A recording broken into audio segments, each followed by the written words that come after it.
Hi! If you grew up watching the Bugs Bunny cartoons like me, then you might have the impression that gravity only works if you walk off the edge of a cliff and look down. But in the real world, gravity is a force that exists among all material objects in the universe and attracts them towards each other. Without gravity, life as we know it on Earth would not exist. The Earth would stop orbiting the Sun and drift in different directions. The layers of the Earth, from the atmosphere to the soil and everything down to the crust, would drift away from the Earth. Even the Moon would drift away. So thank God for gravity. Back when a young Isaac Newton was sitting under an apple tree in his garden and an apple fell on his head, he concluded gravity must be pulling the apple down. But years later, Einstein had another theory. Gravity is not pulling us down, space is pushing us down. Einstein predicted that through gravity, objects actually warp the space-time around them, such that the movement of every object from a human to a supermassive black hole produces ripples in the space-time continuum. He used this analogy to explain it further. Just as a boat sailing through the ocean produces waves in the water, ripples, moving masses like stars or black holes produce gravitational waves, ripples, in the fabric of space-time. On February the 11th, 2016, David Reitz, the executive director of the Laser Interferometer Gravitational Wave Observatory, reported that researchers had detected gravitational waves that were created by the merging of two black holes. This is quite an historic detection by all accounts and confirms a major prediction of Einstein's from over 100 years ago. But what's even more fascinating is that the Quraan spoke of gravitational waves over 1400 years ago. To more clearly illustrate what these gravitational waves are like, Einstein himself, as well as physics professors and teachers alike, compare the movement of spatial bodies to a child's bounce on a trampoline. And in verse 11 of chapter 86 of the Quraan, it is written, "By the heaven which is characterized by its bounce." The Quraan swears by this unique characteristic function of the heavens, or space, as we commonly call it, by alluding to the distinct movement, the bounce, produced when heavenly bodies move in space. Now, staying within the gravity family, let's take a look at gravity's younger, lesser-known brother, microgravity. Question for you. When I say the word astronaut, what's the first thing that pops into your head? I'm going to go ahead and guess it's not the word swimmer, right? Because astronauts fly up into space, the exact opposite direction from diving into the ocean. But did you know that astronauts have to be really good swimmers? Why do astronauts need to know how to swim so well? Because according to NASA, floating in space is a lot like floating in water. So much so that NASA has built a massive pool, 10 times larger than an Olympic-sized one, so their astronauts can train for spacewalks by going for a swim.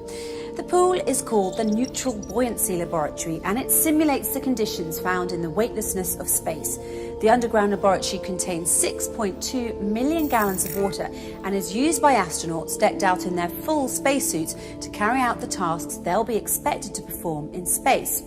With the assistance of scuba divers, astronauts train 7 hours in the pool for every 1 hour they'll spend on a spacewalk. Interesting. There's no water on space, and yet NASA trains their astronauts for spacewalks in the world's largest swimming pool. You know what else is interesting? The Quraan linked space with water as well, when it said, "And it is He who created the night and the day, and the sun and the moon, all in an orbit are swimming." That's right. The Quraan used the word swimming to emphasize the microgravity and weightless environment of space. Now let's take a quick look at the transmission of gravitational effects. After all, if space has waves and ripples like water, then what's to keep anything in its place and stop it from just floating off? 2 words: gravitational anchors, a term coined by the physicist Robert Tootle in 2012. To understand this better, let's borrow a beautiful analogy from the physicists Thomas van Flandern and Jean-Pierre Vigier, who explain the transmission of gravitational effects by asking us to imagine a buoy floating on the surface of the sea. The buoy is connected by a chain to an anchor that is holding it in place. If the anchor is moved, the chain causes the buoy to move too. In turn, the buoy's motion sets off waves in the water. If we translate this analogy into gravitational language, the anchor is the source mass, the chain is the gravitational force, and the buoy is the target mass. The waves in the water caused by the buoy's movement and induced by the motion of the anchor travel in the water and are analogous to gravitational waves. Fortunately for planet Earth, research has shown that our Sun is the gravitational anchor of the solar system. At the same time, the black hole at the centre of nearly every galaxy, including our own, acts as a gravitational anchor for the galaxies, holding them together in space. When 1400 years ago, the Quraan explained how the universe was created, it confirmed that the earth needs to be anchored by saying, "And he, God, has dropped into the earth what anchors it, lest it should shift with you." In another verse it is written, "He, God, made in the earth what anchors it from high above."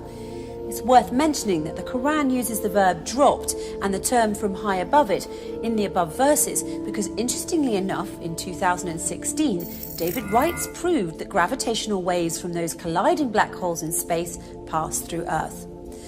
But there are some who would use the concept of gravity to go in the other direction and argue that there is no such thing as God. In his book, A Universe from Nothing, Why There Is Something Rather Than Nothing, Lawrence Krauss says that the total amount of energy in the universe is exactly zero. This is the case because the universe's positive energy in the form of matter is cancelled out by its negative energy in the form of gravity. In other words, gravity balances matter. Therefore, the net energy of the universe is zero, meaning that the universe is essentially nothing. Krauss argues that if the universe really adds up to nothing, then why must we feel compelled to invoke God to explain its cause? Well, don't worry, Mr. Krauss. When you say gravity balances matter, the Quraan addresses this too. The Quraan points out that what anchors the earth balances everything when it says, "We have spread out the earth and dropped into earth what anchors it, gravity, and caused to grow therein of everything, matter, in due balance." So, let's take a minute to appreciate this wonderful pull of nature we call gravity. Even though it often feels like gravity becomes 20 times stronger when your alarm clock starts to ring in the morning, without it, our world would quite literally be in chaos.